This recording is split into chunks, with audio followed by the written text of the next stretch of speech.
Suatu hari seorang tokoh besar, ulama besar bernama Al-Faqih Abu Lais sedang berjalan-jalan di sekitar kota Basrah. Tiba-tiba ada sekelompok orang mendekati beliau, dan di antara mereka ada yang bertanya kepada sang Imam Abu Lais, "Wahai Imam, dalam Al-Quran dijelaskan, ud'uni astajib lakum, berdoalah kepadaku pasti aku akan jawab doa, dan mintalah kepadaku pasti aku akan penuhi semua permohonan." Itu yang dijelaskan di dalam Al-Quran. Tapi kata mereka, sudah sekian lama kami berdoa, sudah sekian banyak kami berdoa, sampai sekarang doa kami tidak dikabulkan.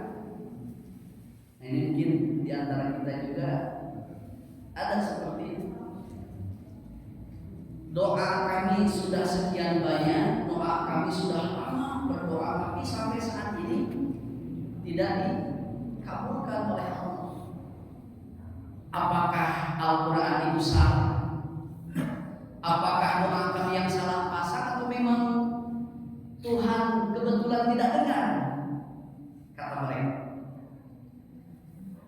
Ini kalau kita mau berpikir, Bapak dan Ibu, mungkin ini sepele. Tapi kalau kita mau menukik lebih jauh, doa tidak dijawab, permohonan tidak dikabulkan oleh Allah. Kemalangan apa yang paling besar setelah kita ini tidak diabaikan oleh Allah? Doa tidak dijawab, permohonan tidak dikabulkan. Kemalangan apa selain ini? Jadi Allah itu sudah tidak peduli kepada kita. Allah tidak ngopein kita. Nih Pak, jangankan tidak dipedulikan oleh Allah, kita misalnya tidak dipedulikan oleh mertua saja sudah pusing ya Pak. Mertua teh cici, kalau ada kemauannya ngomong, tapi dia terus. Ini sudah tidak dihiraukan oleh Allah. Allah sudah tidak peduli kepada kita. Doa kita tidak dijawab, permohonan kita tidak dikabulkan oleh Allah. Mungkin ini kemalangan yang lebih malang mungkin dari kota Malang, Pak. Tapi sementara kita berleha-leha. Yang namanya kemalangan itu menurut kita kehilangan jabatan misalnya, kehilangan harta, atau misalnya kehilangan orang-orang yang kita cintai. Itu menurut kita kemalangan yang lebih besar. Padahal kalau sudah tidak dipedulikan oleh Allah, itu kemalangan yang sangat besar. Mendengar pertanyaan dari penduduk Basrah, Imam Abu Lais tersenyum. "Hei penduduk Basrah," kata sang imam, "kenapa doa kalian tidak dijawab, permohonan kalian tidak dikabulkan?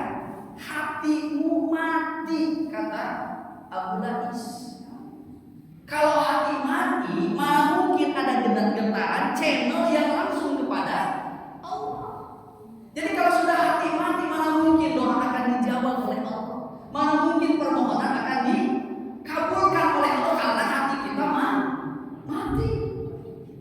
Dan ini juga mungkin Bapak dan Ibu suatu penyakit yang sangat kita khawatirkan. Kalau hati itu mati, sementara jasad itu ibarat apa? Mayat berjalan. Jasad ada, hati mati, ibarat mayat berjalan. Ini adalah suatu kondisi yang sangat mengkhawatirkan. Ini penyakit hati. Sementara ilmu kedokteran semakin maju, semakin modern, Kita tidak memikirkan bagaimana penyakit batin. Dan sekarang ilmu kedokteran, fakultas kedokteran semakin tinggi, dan mungkin penyakitnya pun tidak mau kalah kepada ilmu semakin modern. Mungkin dulu kita tidak pernah kita kenal penyakit stroke, stres, jantung. Yang kita tahu mungkin zaman dulu penyakit apa? Kolera, tipes, korengan, Zika, misalnya. Sekarang kan seiring ilmu kedokteran semakin modern, penyakitnya juga semakin modern. Tapi kita tidak pernah memikirkan bagaimana penyakit hati yang ada dalam diri kita. Yang apabila penyakit hati ini ada dalam diri kita, ini akan menghancurkan kehidupan dunia kalau nanti di akhirat. Terus kata penduduk Basrah, wahai imam, apa yang menyebabkan hati kami ini mati sehingga doa kami tidak dijawab, permohonan kami tidak dikabulkan? Maka Imam Abu Lais menjelaskan ada beberapa faktor penyebab hati kita mati sampai doa dan permohonan kita tidak dijawab. Yang pertama kata Abu Lais, Arabtumullaha wa lam tu'tuha haqqah. Hatimu mati sehingga getaran kepada Allah itu tidak sampai. Yang pertama adalah kamu kenal Allah, tapi hak Allah untuk disembah, kewajiban kamu untuk menyembah Allah tidak kamu lakukan. Kenal sama Allah teh. Siapa yang menciptakan alam semesta? Allah. Siapa yang menciptakan manusia, jin, setan? Allah. Siapa yang menciptakan laut, lembah, dan sebagainya? Allah. Kenal. Tapi kewajiban kita untuk menyembah, hak Allah untuk disembah tidak kita lakukan. Ini yang menyebabkan hati menjadi mati. Kita tahu di dalam surat Al-Fatihah ini sederhana. Iyyaka na'budu wa iyyaka nasta'in. Itu tartibul kalimatnya apa? Na'budu dulu baru nasta'in. Ibadah dulu baru kita minta pertolongan. Ieu mah ari berdoa cerewet, ari ibadah teh. Ari bertemu sama Allah setahun 2 kali, tapi pamenta loba. Nah ini pengenalan kita kepada Allah tidak diikuti dengan kita ibadah kepada Allah. Jangan sampai pengenalan kita kepada Allah tidak diiringi dengan apa? Dengan pendekatan kita kepada Allah Subhanahu wa taala. Bagaimana pendekatan kita kepada Allah? Logikanya kalau kita ingin dekat dengan presiden, maka ikuti aturan yang dibikin oleh protokol presiden. Kalau kita ingin dekat dengan gubernur, maka ikuti aturan yang dibuat oleh protokol gubernur. Kalau kita ingin dekat dengan Allah, ikuti aturan yang dibuat Allah melalui siapa? Nabi dan Rasulnya. Jadi ibadah dulu. Bukankah kita diajarkan bersusah-susah dahulu, kemudian bersenang-senang? Kalau na'buduna sudah terlaksana, maka nasta'in itu akan top chair Bapak dan Ibu. Gak mungkin kita harus istilahnya kita minta kepada Allah sementara kita tidak beribadah kepada Allah, kita jauh kepada Allah. Ini yang akan menyebabkan hati mati sehingga doa kita tidak dijawab dan tidak dipenuhi oleh Allah Subhanahu wa taala. Pengenalan kita kepada Allah tapi kita tidak beribadah kepada Allah. Itu yang pertama. Yang kedua, kata Imam Abu Lais, penyebab hati mati, ini penyakit hati. Qara'tumul Qur'an walam ta'maluna bihi. Kalian baca Al-Qur'an, kalian dengungkan Al-Quran, tapi isi dan kandungan Al-Quran itu tidak diamalkan. Wah, Al-Quran dimusabaqahkan, Al-Quran dimuktamarkan, Al-Quran dibacakan, didengungkan, tapi isi dan kandungannya tidak diamalkan. Bahkan bukan hanya tidak diamalkan, diinjak-injak isi dan kandungan Al-Quran. Ini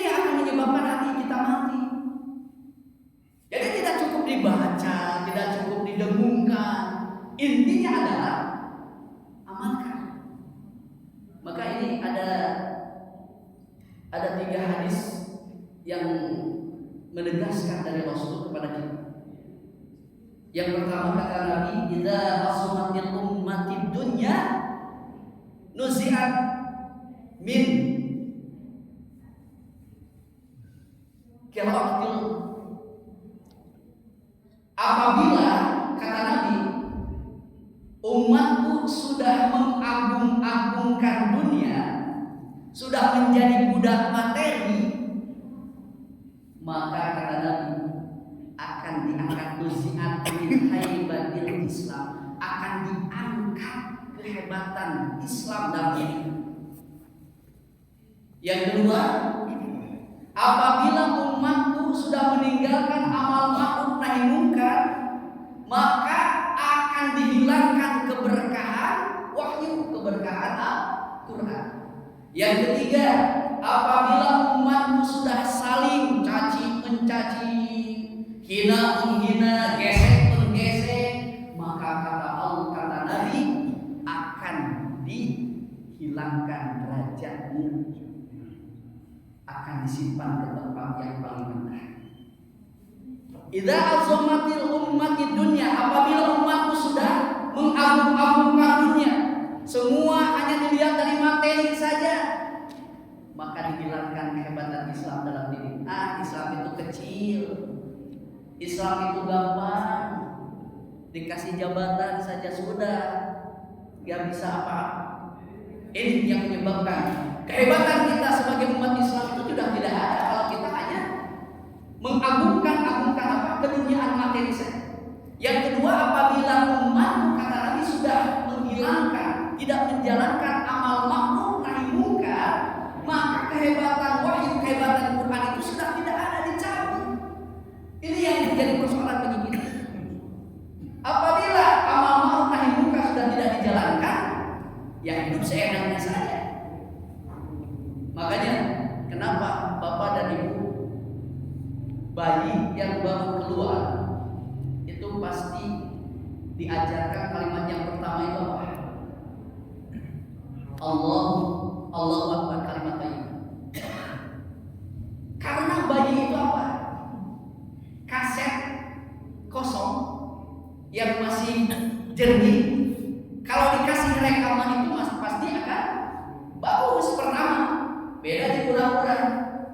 Kaset terus penuh rekaman, dikasih rekaman lagi, abang terkusuk ya Pak. Ya. Tapi kalau bayi yang masih jernih, kerekaman belum ada, dikasih rekaman yang pertama itu kalimat takbir, Allahu Akbar. Ini pesan orang tua yang pertama, terutama pesan ibu. Nah, jadilah kamu seorang petani yang jujur. Jadilah kamu seorang polisi yang jujur. Jadilah kamu seorang tentara yang jujur. Jadilah kamu seorang pejabat yang jujur. Rekaman masih jernih. Kalau kita rekaman ini sudah kusut, itu susah. Makanya kalau sudah begini, dikasih jabatan, suruh ngurus laut kan, jadi bajak laut. Disuruh ngurusin beras, jadi nimbun beras. Disuruh mengurus hukum itu tajam ke bawah, tumpul ke atas. Itu ibarat pisau Pak. Hukum di kita itu tajam ke bawah, tumpul ke atas. Ada yang nyuri ayam, nyuri motor, rame-rame dibakar sampai habis. Tapi kalau yang di atas melanggar hukum, cicing, pura-pura apa? Itu ibarat hukum pisau, tajam ke bawah, tumpul ke atas. Ini kalau sudah umatku sudah tidak melakukan lagi amal ma'ruf nahi munkar, nanti hukum ini akan diulang balik.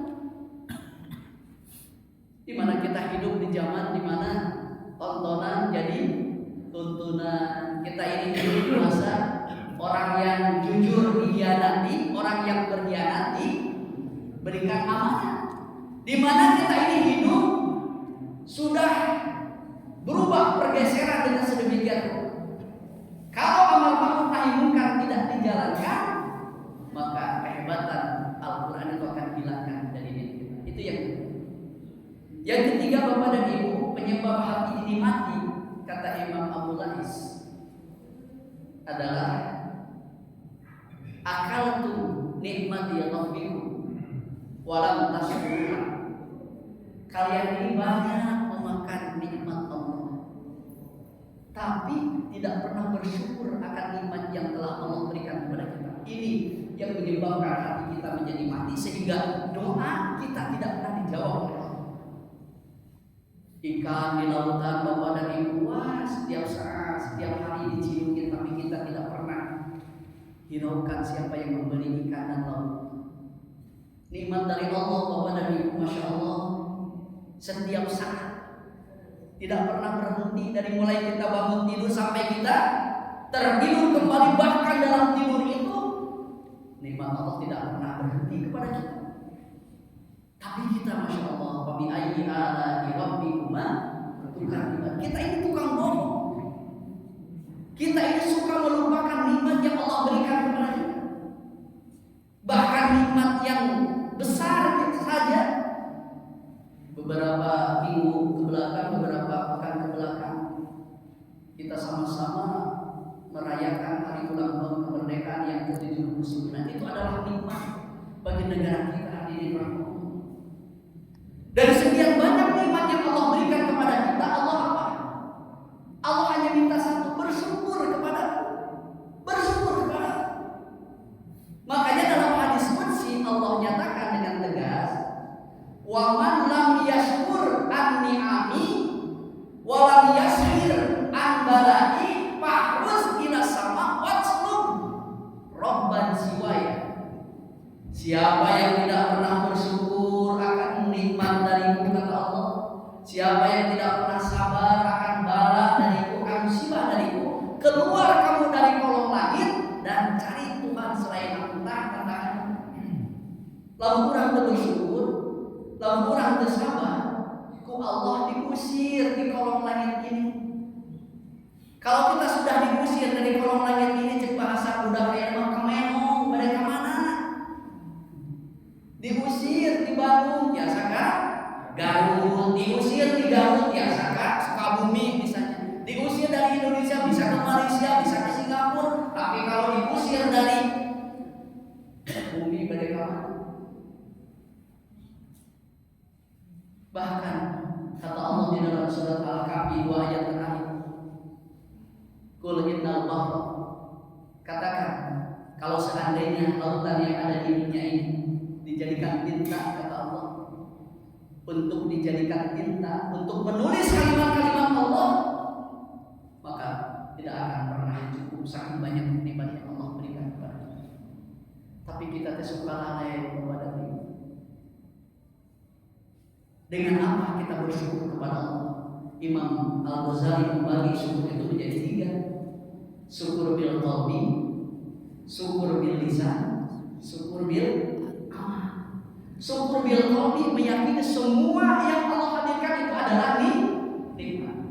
Syukur bil lisan yaitu mengucapkan apa yang Allah berikan kepada kita dengan memuji, dengan menyebut-nyebut siapa pemberi rezeki itu, yaitu Allah. Al-Quran mengajarkan wa qulil hamdulillah. Tapi yang lebih penting lagi bukan hanya syukur bil qalbi, syukur bil lisan, semua juga bisa. Nah, misalnya saya ini alhamdulillah sudah diberikan oleh Allah harta yang banyak, jabatan yang tinggi. Saya ucapkan syukur alhamdulillah. Tapi kelakuannya, pelitnya jumlah setan. Pelitnya itu luar biasa. Ke masjid tidak ada peduli, ke pesantren tidak ada peduli, ke apa juga tidak peduli. Ada pembangunan masjid misalnya, reha-reha. Nah itu tidak mensyukuri. Ketika kita mensyukuri, itu semua nikmat yang Allah berikan kepada kita, kita gunakan dengan apa yang Allah mau, dengan apa yang Allah ridho. Diantaranya apa? Infak dan sedekah. Mohon maaf ibu dan bapak, ini yang namanya infak, apalagi masalah wakaf, ini adalah jalan kita menuju surga Allah Subhanahu wa taala. Kita tahu bagaimana sahabat-sahabat Nabi yang membeli surga itu dengan luar biasa.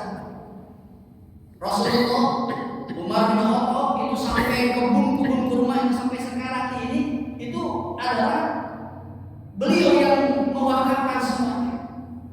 Yang kita kira barang istilah mewakafkan beberapa kebun, beberapa tanah, ada pembangunan saja masjid. Coba kalau kita diberikan nikmat Allah, sisihkan nikmat itu untuk bekal air.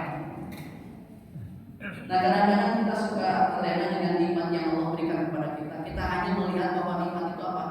Yang besar saja yang kita lihat. Coba ibu dan bapak kita renungkan sebuah riwayat ini. Imam Harun Ar-Rasyid, beliau adalah seorang Amir Mukminin, kalau sekarang itu presiden. Suatu ketika Harun Ar-Rasyid merasa kehausan dan dia minta kepada pembantunya untuk dihadirkan segelas air. Dan kebetulan bersama Harun Ar-Rasyid itu ada penasehatnya seorang ulama besar. Maka dihadirkanlah segelas air ini untuk Harun Ar-Rasyid. Tetapi sebelum segelas air putih ini sampai ke tangan Harun Ar-Rasyid, diambil dulu oleh sang ulama penasehat. Kemudian sang ulama bertanya kepada Harun Ar-Rasyid, "Wahai Tuan, wahai Amirul Mukminin, ini segelas air ini bagaimana kalau tidak ada di luar sana? Tuan hanya mendapatkan segelas air ini, tidak ada di luar. Kalau Tuan tidak meminum segelas ini dan tidak bisa membeli segelas air ini, maka Tuan terancam akan kehausan, bahkan Tuan akan meninggal. Berapa berani membayar?" Tercengang Harun Ar-Rasyid karena memang belum pernah kejadian itu menimpa, karena beliau selalu ada dalam hatinya, daripada saya kehausan, daripada saya meninggal, oke, saya beli air ini, setengah kekayaan saya, setengah kekayaan saya berikan untuk membeli air ini. Kata sang ulama, silakan, wahai Tuhan, diminumlah air, habis masuklah ke dalam perutnya. Tapi setelah masuk ke dalam perutnya, sang ulama bertanya lagi, wahai Tuhan, sekarang air ini sudah masuk ke dalam perut Anda. Bagaimana kalau air yang sudah masuk ke dalam perut Anda tidak bisa keluar lagi, alias tidak bisa pipis? Berani berapa Anda bayar dokter supaya Anda bisa buang air kecil? Kalau Anda tidak bisa buang air kecil, Anda terancam akan sakit yang luar biasa.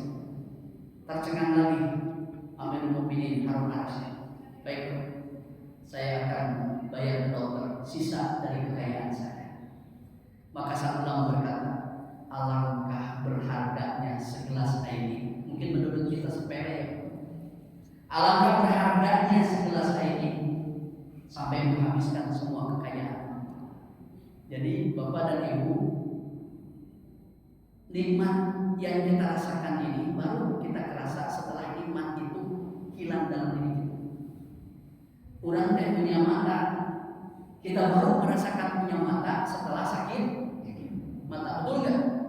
Kita punya gigi, baru merasakan kita punya gigi pada saat sakit gigi. Sok tinggal bisa kurang kerja di tubuh, tinggal di batu, wah, jika lu sehat makan apa saja, maka dalam diri kita, ya Allah, ternyata nikmat Allah itu. Makanya Bapak dan Ibu, ada juga kisah ketika Jibril datang kepada Rasulullah. Kata Jibril, ya Rasulullah, dahulu umat-umat sebelummu ada seorang umat yang diberikan usianya itu 500 tahun. 500 tahun, Pak. Nah, selama 500 tahun ini orang ini ibadah terus kepada Allah, tidak pernah berbuat dosa dan kesalahan. Kalau kita berapa tahun kita diberikan umur? Kata Nabi, baina sittina wa sab'in, umat Nabi Muhammad itu tidak jauh dari 60 dan 70. Coba kita bayangkan berapa tahun kita untuk beribadah kepada Allah. Padahal Bapak dan Ibu, kehidupan dunia dan kehidupan akhirat itu jauh berbandingnya. Satu hari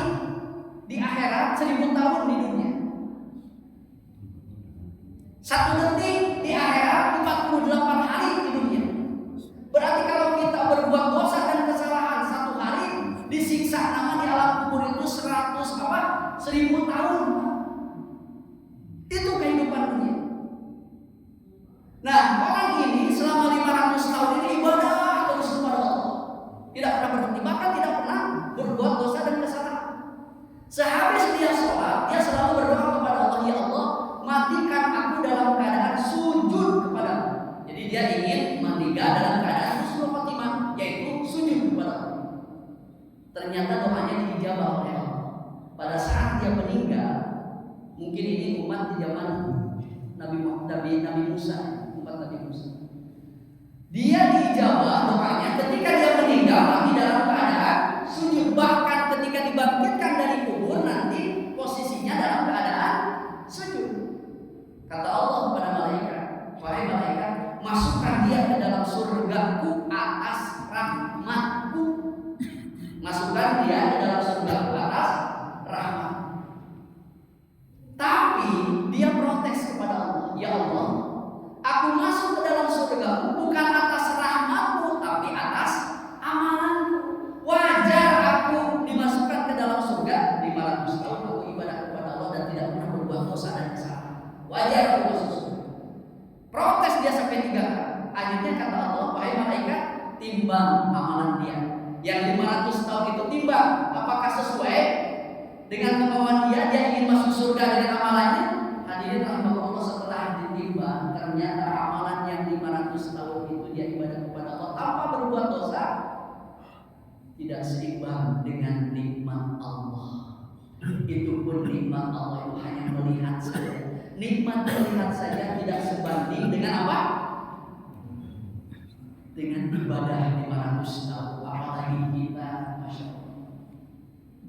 Jadi nikmat yang Allah berikan kepada kita, masya Allah, tidak pernah berhenti. Apakah Allah pasang pajak matahari? Apakah Allah pasang pajak gas bumi? Allah kepada kita. Coba kalau Allah pasang pajak matahari setiap hari, wah mungkin kurang kebayang. Kalau Allah pajak O2 kepada kita, nggak mungkin kita kebayang. Semua yang Allah berikan kepada kita semuanya gratis.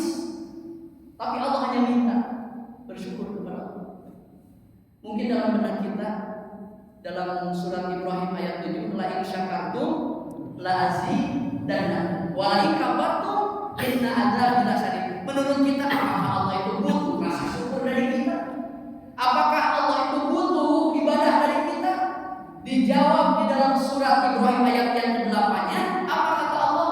Seandainya manusia dari zaman Adam semuanya sampai Nabi Muhammad, semua jin tidak beribadah kepadaku, kata Allah, maka itu tidak akan mengurangi kekuasaanku karena Allah sudah berkuasa. Dan sebaliknya, seandainya semua manusia, jin semuanya beribadah kepadaku, bersyukur kepadaku, itu pun tidak akan menambah kekuasaan aku karena aku sudah berkuasa. Jadi bersyukur kita itu akan kembali kepada siapa? Itu yang ketiga. Yang keempat, Bapak dan Ibu, penyebab hati mati, kata Imam Abu Lais adalah kita mengatakan annal mautah. Kita berkata bahwa kematian itu pasti terjadi. Kematian itu pasti datang. Dunia ini akan berakhir. Tapi kita tidak mempersiapkan apa bekal kematian kita. Apa? Kurang bakal mau. Apa orang tua bakal kanan cacili next day. Ini semua tinggal menunggu kan? Hidup ini hanya menunggu dua waktu, yang pertama waktu sholat, yang kedua waktu meninggal, itu saja. Bahkan pun Bapak dan Ibu, itu yang namanya kubur, turun cacili Pak. Itu setidaknya ada 5 panggilan setiap harinya kepada kita yang hidup. Alam kubur setiap harinya 5 panggilan kepada kita. Pertama, kata alam kubur, ana baitul wahdah. Saya ini adalah tempatnya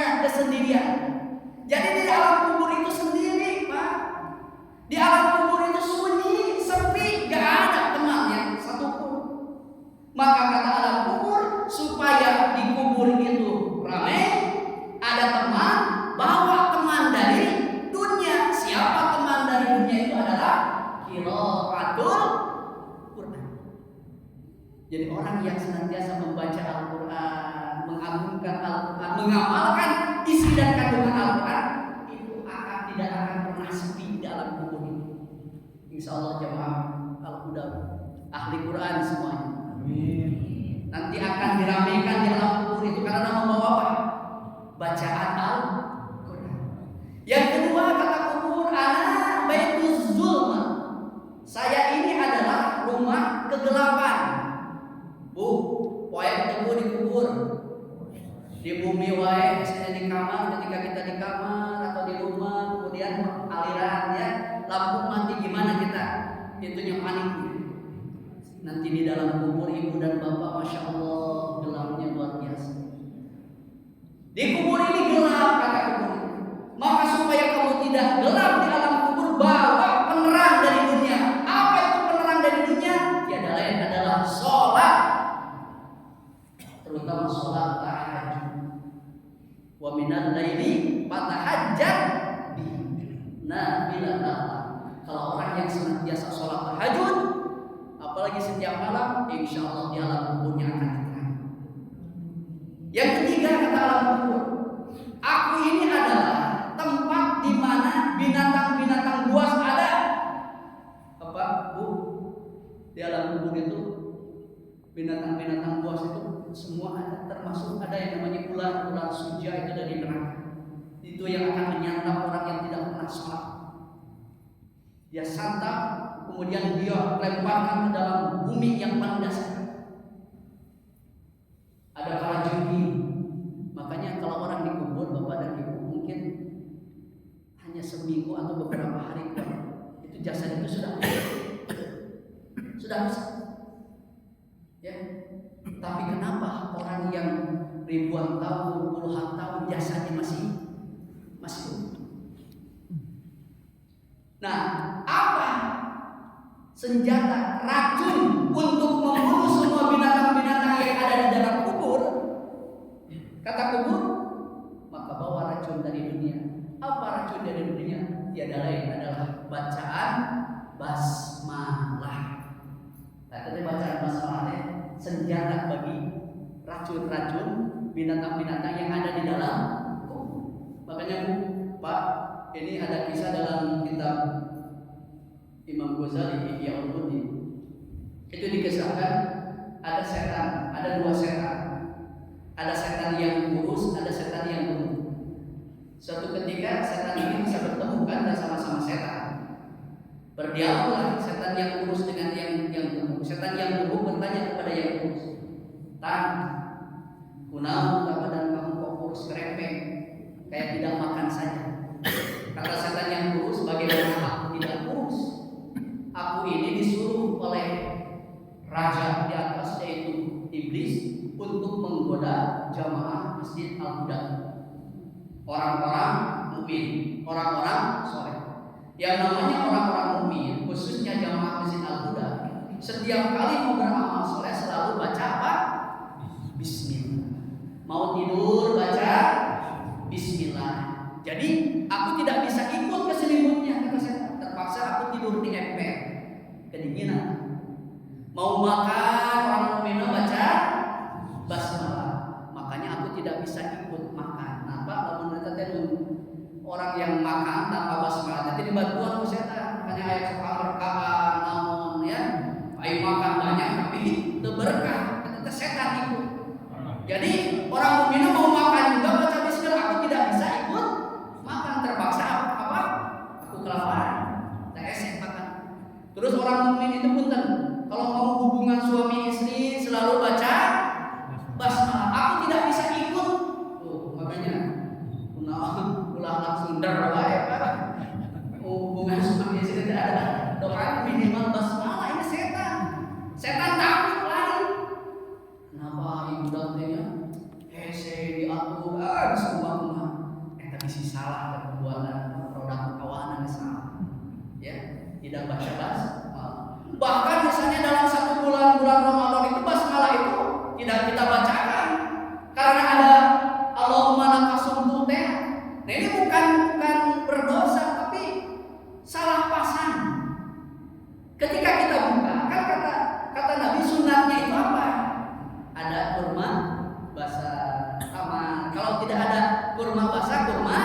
kering, itu sunatnya. Kalau tidak ada kurma basah, kurma kering, maka cukup air putih. Ketika kita teguk membaca apa? Bismillahirrahmanirrahim. Baru Allahumma laka. Sudah jadi lain geku, lain apa lagi? Bala-bala. Itu sunnahnya itu. Kalau kita cinta kepada Rasulullah, ikuti sunnahnya. Kurma, kalau tidak ada kurma basah, kurma kering, air bacakan Bismillahirrahmanirrahim. Baru Allahumma laka sumtu wa bika. Bukan berdosa tapi salah tempat. Nah jadi maka harum dari dunia apa? Bacaan yang keempat, Bapak dan Ibu, panggilan kubur itu kepada kita yang hidup apa? Aku ini adalah rumah atau tempat di mana semuanya tanah. Di atas tanah, betul nggak?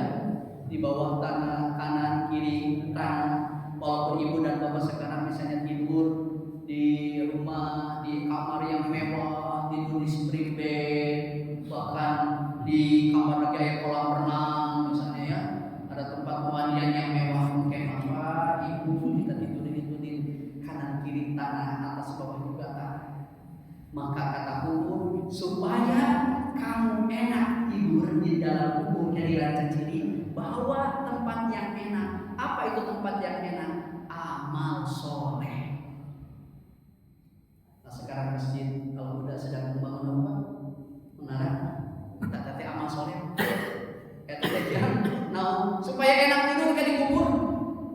Yo hari-hari bangun masjid, ngabangun madrasah atau apa? Bodoh, cuma panitia, jangan tugas panitia. Demikian kan ya, tadi amal soleh yang akan menemani tempat nanti nih ketika kita di alam. Dan yang terakhir, kubur memanggil kita setiap harinya apa? Saya adalah tempat di mana ada mungkar nakir. Mungkar nakir di mana? Di dunia atau di alam kubur? Mau ayah nama selama kita masih hidup.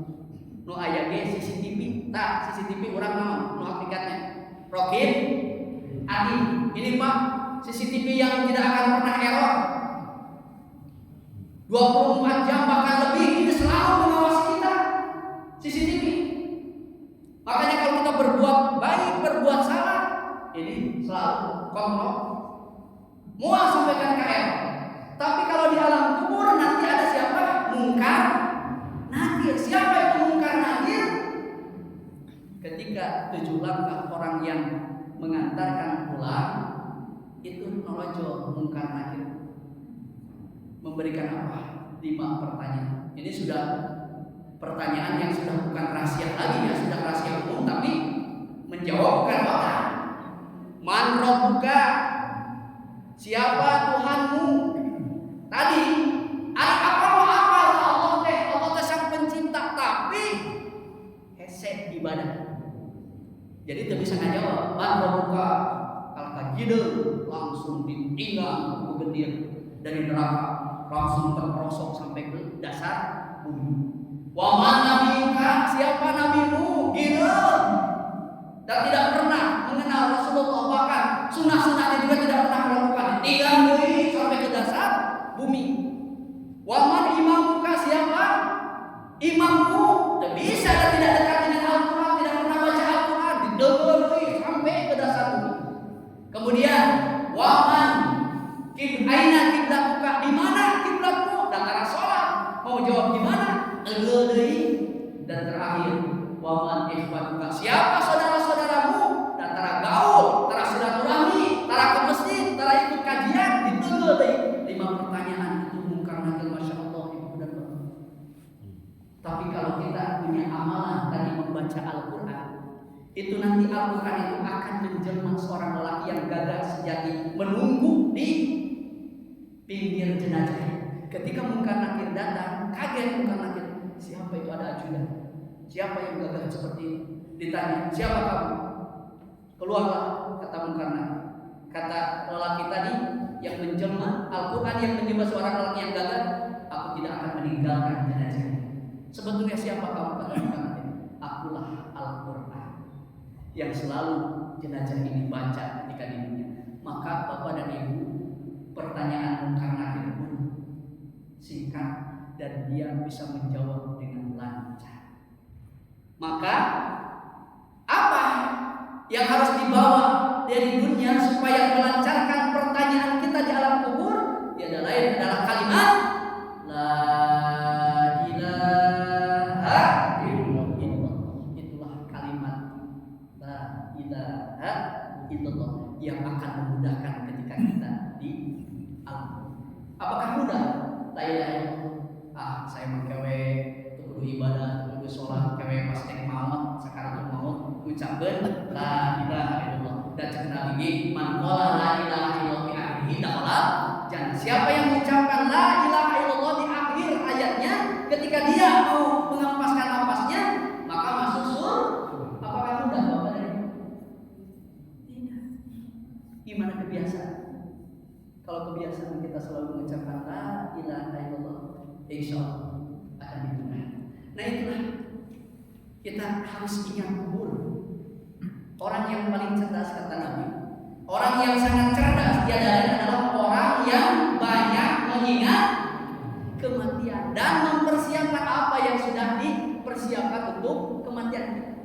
Baik menghadapi kematian, terlebih apa yang harus kita bawa amal untuk kematian. Itu pun harus kita persiapkan. Selanjutnya kata Imam Abu Lais yang kelima, penyebab hati mati adalah apa? Kita gembar-gembar memproklamirkan bahwa kita ini ingin masuk surga. Betul nggak ingin masuk surga? Bu, ayo ke surga teh. Surga Firdaus, ayo kan cung yang mau ke surganya sebabarengan semuanya. Mau, cung yang mau masuk surga sekarang. Ibu mau sekarang? Nah,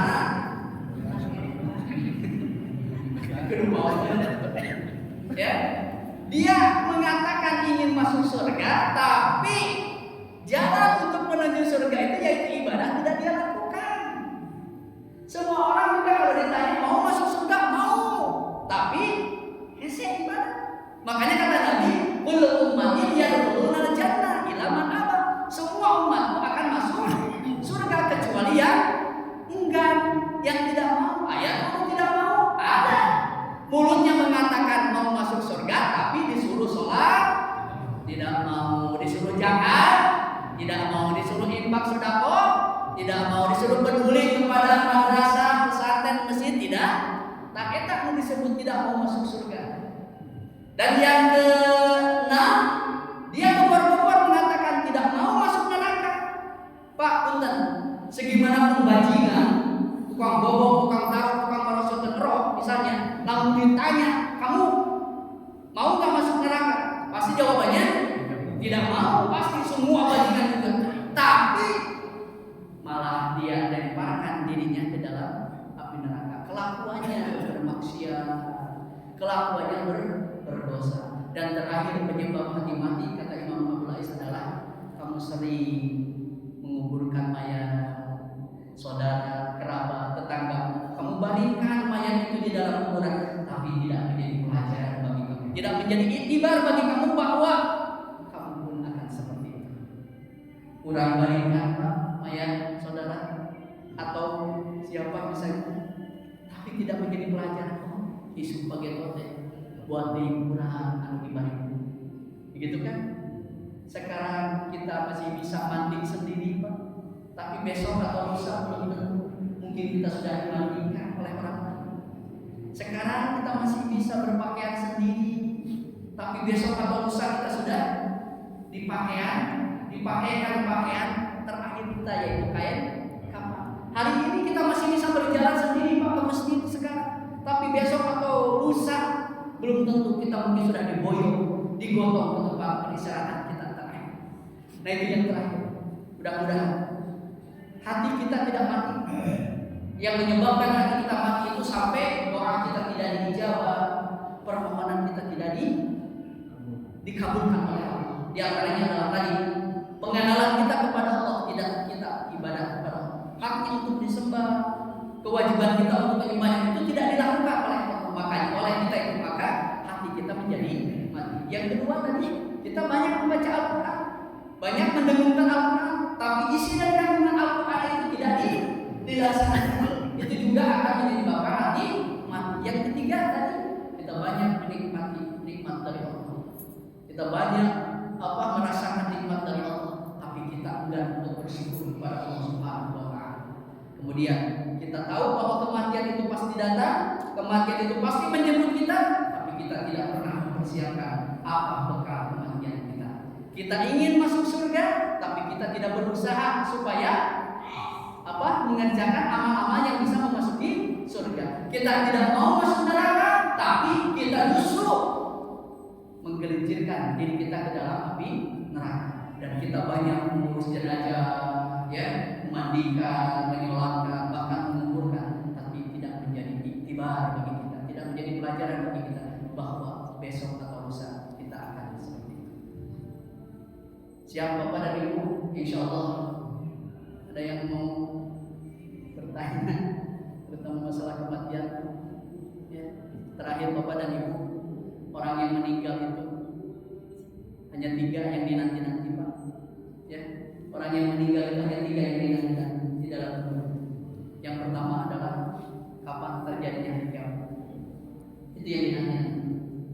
Karena berhentinya siksaan itu setelah trompet pertama disokit itu kebangkitannya baru dihentikan. Ada kenikmatan, ada penyiksaan di alam kubur.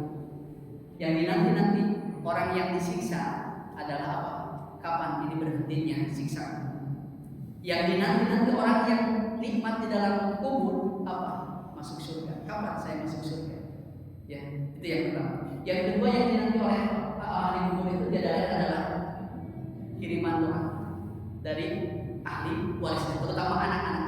Makanya kenapa dalam Islam ya ada istilah tahlilan ke-1, ke-2, ke-3 sampai ke-7. Karena apa? Itu jenazah itu masih diberikan kesempatan oleh Allah.